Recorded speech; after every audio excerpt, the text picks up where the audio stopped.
Guys আজকে আমি আলোচনা করব এনআইওএস এর সেকেন্ডারি এক্সামের ম্যাথ, অর্থাৎ যার কোড নাম্বার হচ্ছে 211 টোটাল মার্কস, সেটা নিয়ে। ম্যাথসে 100 মার্কস, টোটাল পাসিং মার্কস থাকে 33%, যেটা থিওরি প্লাস প্র্যাকটিক্যাল নিয়ে টোটাল কি হয় না 100 মার্কস।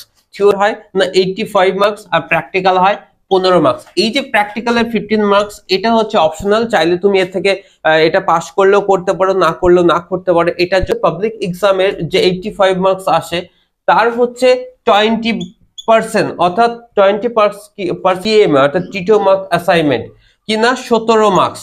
তাহলে দেখো যদি আমরা 85 থেকে 17 মার্কস বিয়োগ করি তাহলে লিখিত পরীক্ষার জন্য কত থাকবে না 68 মার্কস। তো রিটেন এক্সাম যেটা রয়েছে সেটা রিটেন এক্সামে কত থাকছে না দেখো, যদি আমরা টোটাল 100 মার্কস ধরি এবং টিএম এর যদি 17 মার্কস যদি বিয়োগ করি তাহলে কত পড়ে থাকলো 83 মার্কস।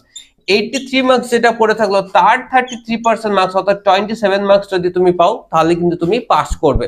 কিন্তু টোটালি কিন্তু তোমায় পাস করতে হবে যে 33। দেখা গেল রিটেনে তুমি 27 পেলে, তোমার কিন্তু 6 মার্কস তাকে কম হচ্ছে, অর্থাৎ এই 6 মার্কস তুমি যদি অ্যাসাইনমেন্ট থেকে যদি তুলে নিতে পারো তাহলে কিন্তু তোমার পাসিং মার্কস উঠে যাবে। আমার লিখিত পরীক্ষার 27 মার্কস প্লাস টিএম এর মার্কস টোটাল মিলে যদি 33% হয় তাহলে তুমি কিন্তু পাস। ধন্যবাদ।